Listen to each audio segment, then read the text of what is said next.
Bonjour les amis, j'espère que vous allez bien.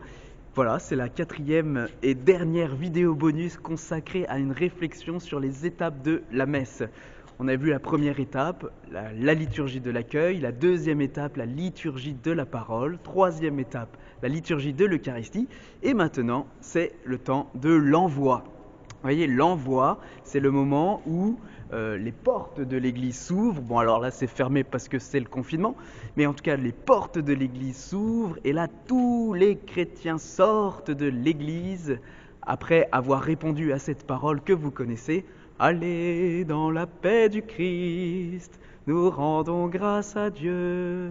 Et là on part. Alors généralement à ce moment-là, on est trop content parce que c'est la fin de la messe, parce qu'on a le rôti sur le feu et qu'on doit aller le déguster, parce qu'il y a la célèbre pasta du dimanche soir et on se dit bon bah c'est bon, la messe est terminée. Et ben en fait c'est faux. La messe n'est pas terminée et j'ai même envie de dire tout commence à ce moment-là. Tout commence parce qu'il s'agit de vivre à l'extérieur ce que nous avons célébré à l'intérieur. Il s'agit comme disait Jean-Paul II, de porter la responsabilité de la grâce que nous avons reçue. Vous voyez, par exemple, on a vécu, on a célébré la liturgie de l'accueil qui constituait justement à former le peuple de Dieu, à répondre à l'appel que Dieu nous adressait à former un peuple. Et donc celui qui a vécu cette célébration de l'accueil pendant la messe, quand il va sortir, la question qu'il doit se poser c'est comment est-ce que je travaille à former l'unité ? Comment est-ce que je travaille à être artisan de paix ? Comment est-ce que je travaille à être médiateur entre les personnes et non pas engraineur ? Voilà. De même, la liturgie de la parole. On a participé à la liturgie de la parole. On a écouté la parole pendant la messe. Eh bien, comment, à l'extérieur, je vais faire en sorte que cette parole que j'ai entendue, elle puisse retentir à l'extérieur ? Je ne sais pas si vous vous souvenez qu'au moment où on entend l'évangile, on fait 3 croix.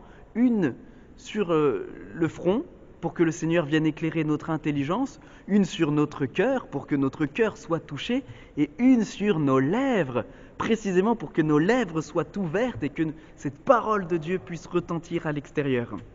Oui, d'accord. Et si nous ne pouvons pas avoir une parole explicite, que notre agir, notre comportement soit au moins capable d'interpeller les consciences. De même, nous avons communié, nous avons participé à la liturgie de l'Eucharistie, nous avons communié, nous avons reçu celui qui se donne à nous.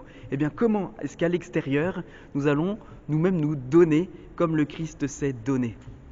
Ça, un Giorgio Frassati, il le disait d'une manière lumineuse. Jésus me visite dans l'hostie et j'essaye de le visiter dans ses plus pauvres.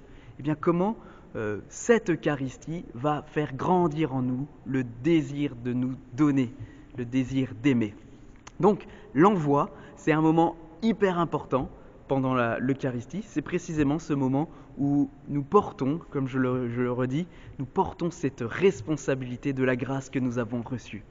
Je me souviens, quand j'étais tout enfant, je devais avoir 7-8 ans, et la messe se termine, les portes s'ouvrent, comme je le dis, et puis j'étais sur le parvis à attendre, je ne sais pas d'ailleurs ce que j'attendais, et là j'entends 2 paroissiennes, il s'avérait que c'était des paroissiennes, qui critiquaient ouvertement le curé. Et dans mon cœur d'enfant, mais j'étais scandalisé. Je me dis, mais comment est-ce qu'on peut vivre l'inverse, exactement l'inverse de ce que nous venons de célébrer ?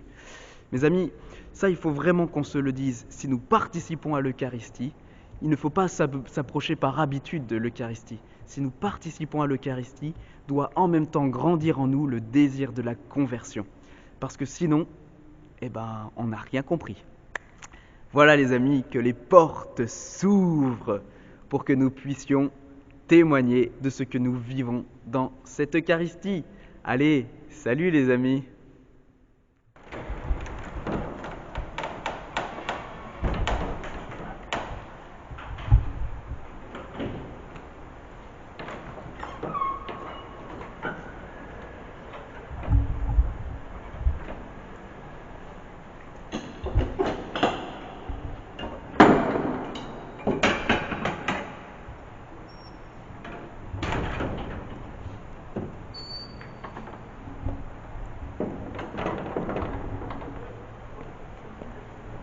Allez, on y va, hein ?